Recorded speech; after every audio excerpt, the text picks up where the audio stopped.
Vamos bien en el programa con el tiempo. Bueno, vamos con 15 minutos de desfase, pero vamos bastante bien. Gracias por su paciencia. Entonces, la dinámica va a ser que la doctora Liliana ha estado respondiendo gran parte de las preguntas que han hecho tanto en vía live streaming como creo que algunas personas se acercaron con papelitos con la doctora Liliana. Entonces, las personas que están aquí presencial también usen la plataforma para mandar preguntas, porque la doctora tiene gran experiencia en medicina funcional, principalmente en nutrición funcional, pero ha estado de la mano conmigo por más de 6 años, entonces también la parte médica la maneja bastante bien y puede contestar gran parte de sus preguntas. Y solamente unas las vamos a seleccionar para estas sesiones de preguntas y respuestas. Las personas que están presenciales tengan la libertad de acercarse con nosotros posterior a las pláticas, porque ese es otro de los beneficios que tienen al estar aquí. Yo cada vez que voy con mi maestro de hormonas, que es el doctor Neil Roussier, siempre que hay un break estoy preguntándole así, doctor esto, doctor el otro. Entonces siéntanse con esa libertad de acercarse a nosotros y preguntarnos en caso que tengan un poquito de más dudas, que ese es el beneficio que tienen al estar aquí. Y al final, en los últimos minutos, vamos a dejar que algunas personas participen sin extendernos tantos para poder ir a comer, para que ustedes que están acá en el auditorio puedan preguntar de manera directa. Entonces, ¿quieres? ¿Desde acá? Bueno, esta pregunta es para el doctor Rubén Tlapanco. En la insuficiencia ovárica prematura, ¿sería ideal hacer un ultrasonido en la fase folicular temprana para valorar si hay una reserva ovárica? Gracias por la pregunta. La insuficiencia ovárica prematura, para poder hacer el diagnóstico, primero se puede llegar a sospechar por que empieza a tener ausencia del periodo menstrual y generalmente el diagnóstico principal es mediante laboratorio, donde estamos midiendo las gonadotropinas, específicamente la FSH, que es la que se encarga de estimular al ovario. Cuando el ovario ya no está funcionando, ya no está respondiendo, la FSH se eleva. Entonces hay algunos puntos de corte, sobre todo FSH arriba de 40, en una ocasión o 2 veces arriba de 25, ya se considera como que hay una falla ovárica. El ultrasonido como tal, lo ideal sería también hacerlo en la fase folicular temprana, es decir, al inicio del ciclo. También hay como un cierto mito en el sentido de que las pacientes, no digo que sea con médicos, pero las pacientes como que no gustan de ir al ginecólogo a la revisión cuando están en su periodo menstrual.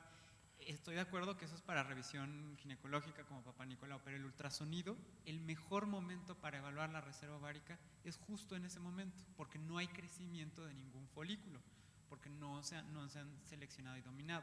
Ahora, si tiene falla ovárica, no va a tener ciclo.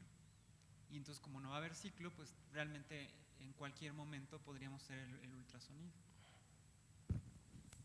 Perfecto. Se habla de una relación entre la LH y FSH en síndrome de ovario poliquístico. ¿Cuál es el mejor momento o el momento específico para medirlo? Vas tú, como quieras.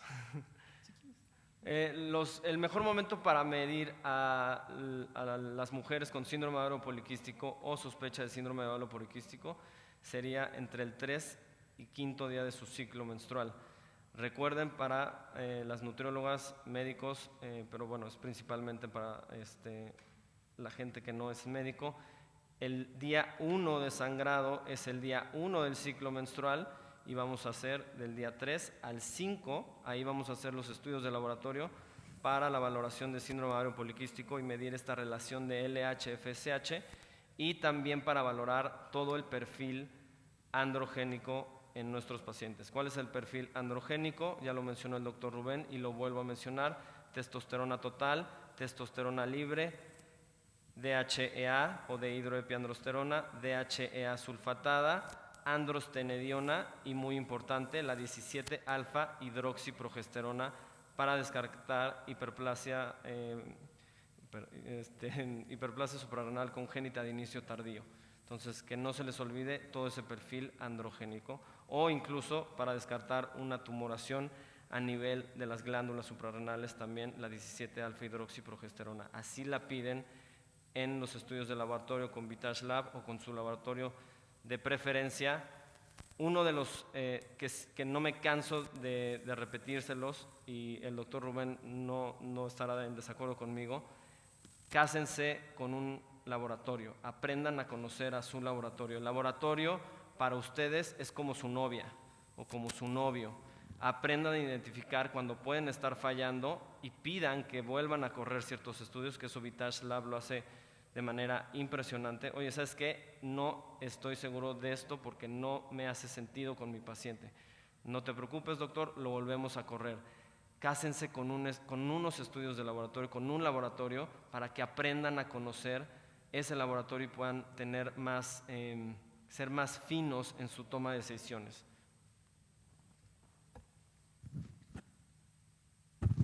Es que están dejando todas las preguntas al final y estoy respondiendo de una vez.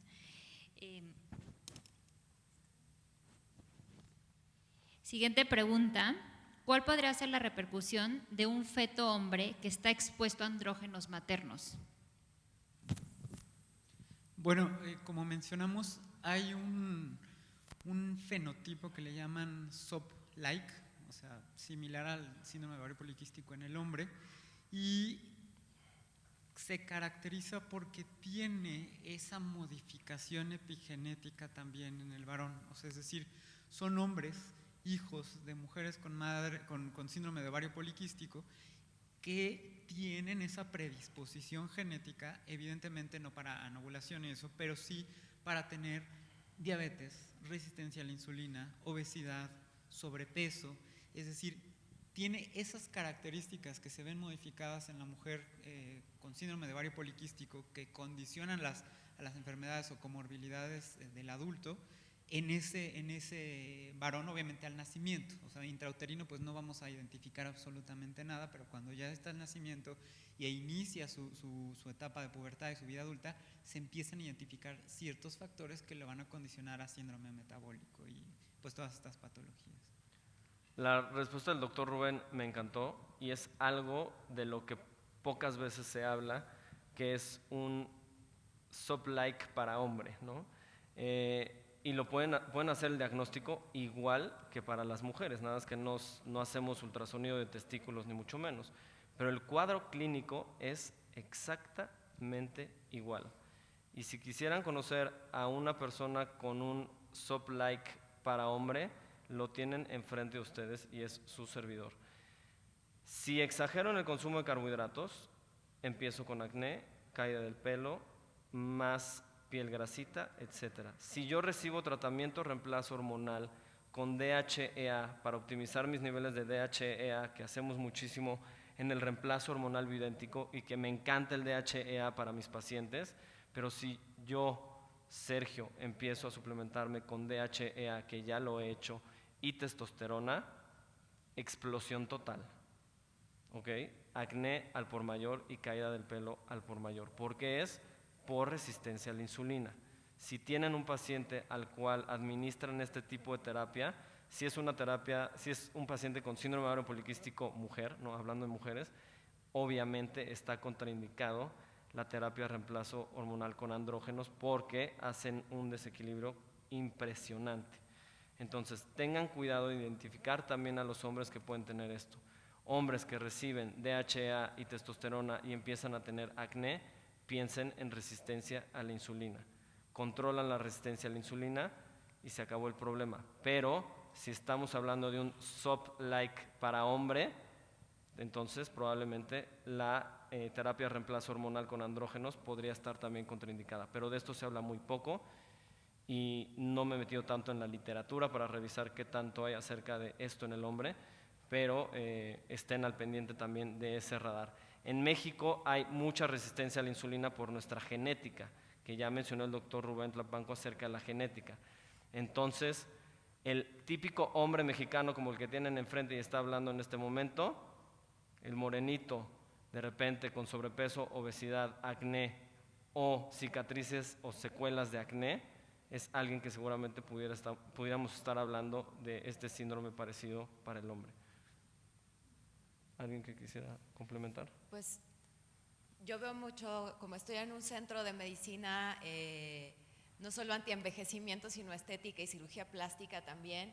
Hemos visto que en los hombres que tienen alopecia prematura, que prematuro es, o sea, que están en la preparatoria y ya empiezan a tener entradas, eso es un buen signo, es un buen momento para empezar a buscar resistencia a la insulina y un soft-like. ¿Seguimos acá o le dejamos? Vamos a dejar 7 minutos más de preguntas. ¿Alguien en el auditorio quisiera hacer alguna pregunta? ¿Le podrían pasar el micrófono a doctora? Doctora, por favor, preséntate, a qué te dedicas y tu pregunta, porfis.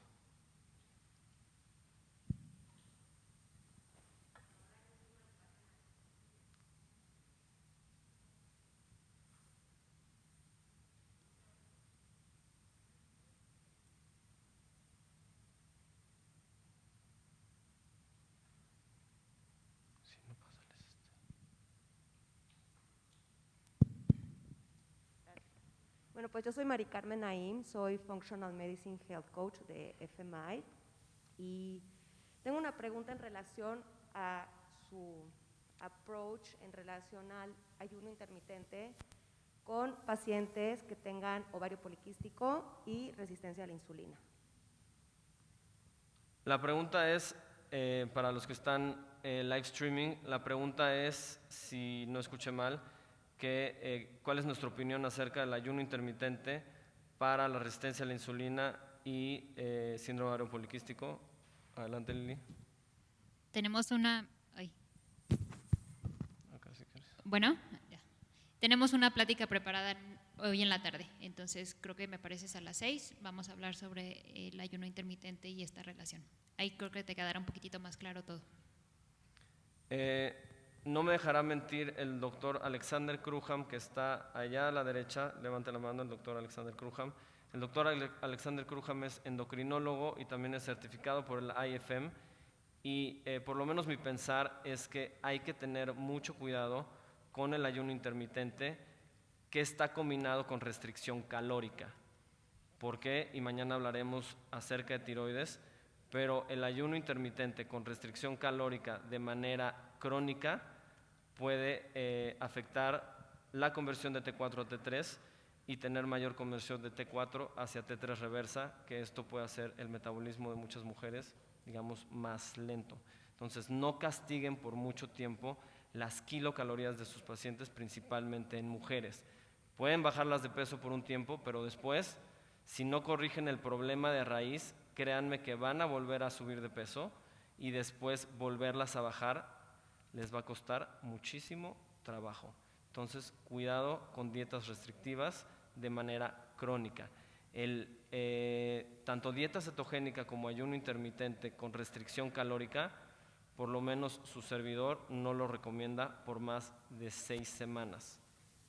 Entonces, es como el ejercicio. Si hacemos ejercicio y cambiamos la intensidad, la frecuencia, los pesos, vamos a tener una estimulación muscular y vamos a tener dolor en nuestros músculos.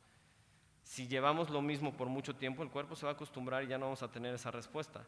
De repente me invitaron a hacer CrossFit y hoy al otro día me duele todo y digo, ay, ¿por qué me duele todo si estoy acostumbrado a hacer ejercicio? Fue por ese cambio que existió en el cuerpo. Hagan lo mismo las nutriólogas con sus pacientes. Si cambian las estrategias nutricionales, el cuerpo va a estar más a las vivas y seguramente van a responder mejor, como es el carb cycling, que está muy de moda, o el ciclaje de carbohidratos y más, de lo cual no soy experto porque no soy nutrióloga, pero toda la parte de nutrición la dejamos en manos de las nutriólogas, por lo menos en nuestra clínica, donde el doctor Tlapanco y su servidor practican. La doctora Claudia está en otra clínica, pero la parte de nutrición, por lo menos nosotros, lo dejamos a las nutriólogas especialistas en el tema que abordan más a fondo todos estos temas para poder realizarlo en sus pacientes.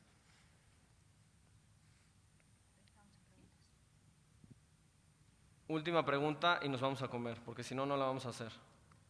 Es que, bueno, quería hacer una aportación al tema de hace ratito que estaban hablando de resistencia a la insulina, y es que también se puede encontrar disfunción eréctil en los pacientes como primer dato de resistencia a la insulina antes de que lleguen a una diabetes. Entonces, otro punto importante para el diagnóstico y el tratamiento oportuno de la resistencia a la insulina.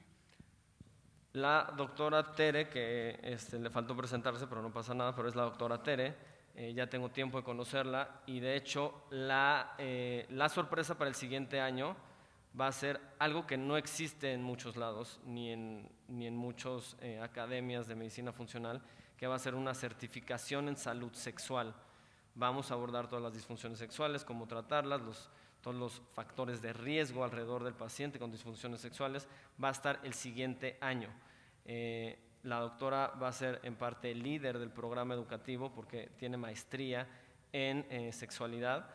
Entonces estén al pendiente de esa certificación, en la cual también hablaremos de la introducción al reemplazo hormonal bioidéntico, que bueno, cada vez está creciendo más también ese tipo de tratamientos y que en verdad desde el punto de vista preventivo a los pacientes, mujeres y hombres que son candidatos les va súper bien si lo hacemos de la manera adecuada. No digo que a todos, pero hay que seleccionar bien los pacientes y en caso de efectos adversos suspenderlo. Hay gente que por X, Y o Z no tolera el tratamiento y se suspende y se acabó. Y buscamos otra forma de ayudar a esos pacientes. Nada más terminar, aprovechar que está el doctor porque tiene que salir una cirugía y si hay otra pregunta para él de una vez. Sí, me gustaría englobar varias preguntas que han hecho. Preguntan muchísimo sobre el uso de los anticonceptivos, cuándo se recomiendan, cuándo no se recomiendan, si los estás tomando, cómo es la forma correcta de poder retirarlos. Y básicamente es como un resumen, o sea, si pudieras platicarnos brevemente sobre el uso de anticonceptivos, porque normalmente es el primer abordaje que los ginecólogos es lo que recomiendan. Bueno, yo quisiera dejar muy en claro que el síndrome de ovario poliquístico es una patología crónica, creo que eso sí quedó muy, muy claro, que el objetivo del tratamiento es prevenir todas aquellas complicaciones o enfermedades crónicas a largo plazo. Ya hablamos desde cáncer de endometrio hasta problemas de fertilidad, trastornos del ciclo menstrual y obviamente las cuestiones metabólicas, hipertensión, diabetes, etc. El uso de anticonceptivos tiene varios fines. Uno de ellos principalmente, que creo que el error del médico que lo prescribe es que a lo mejor no queda muy claro cuál es el fin de por qué lo está prescribiendo y con todo respeto, es decir, dicen te voy a dar el anticonceptivo para regular tu ciclo y la realidad es que no lo está dando para regular el ciclo. El anticonceptivo habitualmente está compuesto por una molécula modificada de estradiol, que habitualmente se llama etinilestradiol, y una progestina, que es una modificación de la molécula de progesterona sintética con diversas propiedades. La razón de dar el anticonceptivo es para tener efecto antiandrogénico, o sea, es decir, algunos anticonceptivos que bloquean el efecto de la testosterona que tiene el cuerpo, que tienen en exceso en el cuerpo, bloquear ese efecto. Por otro lado, hacer un recambio en el endometrio, es decir, ese endometrio que no se ha descamado y que, como una foto, no sé si recuerdan que les puse con un endometrio muy engrosado, puede generar hiperplasia, endometrio y luego cáncer, hacer que el endometrio se descame porque la mujer tiene ausencia de progesterona y entonces estar disminuyendo el riesgo de cáncer de endometrio.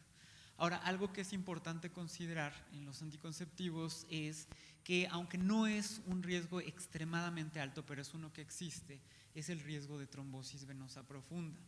Entonces, principalmente el riesgo de trombosis lo llega a dar la adición del etinilestradiol o el componente de estradiol que tiene el anticonceptivo.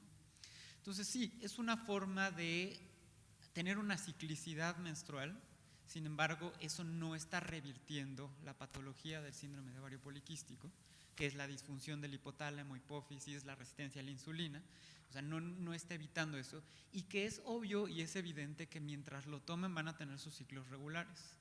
Pero al momento de suspenderlo, si no corrigieron nada más, van a volver a lo que tenían, así hayan tomado el anticonceptivo 6 meses, 1 año, 2 años, 10 años, va a volver a como estaba previamente. Entonces, lo más importante es, si se da, es saber que lo damos para disminuir el riesgo de cáncer de endometrio por la ciclicidad y que también existe la progesterona natural micronizada, que es una progesterona que no es progestina, que se da para suplir la progesterona que falta y proteger el endometrio, que es un equivalente, se podría decir, y por otro lado también para tratar de disminuir el exceso de andrógenos. Hay alternativas, hay antiandrogénicos, está la espironolactona, que es un antiandrogénico que no es un anticonceptivo, está la progesterona natural micronizada, que es una progesterona que no es un anticonceptivo, pero que tiene ese mismo efecto en el endometrio, y depende también de cada paciente. Todos los pacientes son distintos y hay quien sí lo puede llegar a tolerar muchos años y no pasa nada, hay quien no lo puede tolerar incluso un par de meses y tiene algún efecto adverso secundario, pero es importante que sepan por qué se lo están indicando a la paciente y que no corrige la patología. Sí previene algunas alteraciones, pero no corrige la patología en sí. Entonces, lo más importante es corregir la disfunción metabólica de primera instancia y valorar, que es lo que, por ejemplo, hacemos el doctor Sergio y yo, corregimos la parte de la disfunción metabólica, evaluamos si hay alguna otra alteración a nivel de otro órgano, otra glándula endocrina, evaluar también la parte del peso, la alimentación, el porcentaje de grasa corporal, la actividad física, dar progesterona, evidentemente, para proteger el endometrio, dar algún tratamiento antiandrogénico para disminuir acné, hirsutismo, y que en muchas ocasiones también está el tratamiento dermatológico, la terapia láser o cuestiones que también ayudan a eliminar el vello que ya creció, porque los antiandrogénicos van a evitar que crezca más, pero lo que ya creció a veces también necesitamos el tratamiento o valoración dermatológica. Y corregir o tratar de corregir lo que sí es modificable.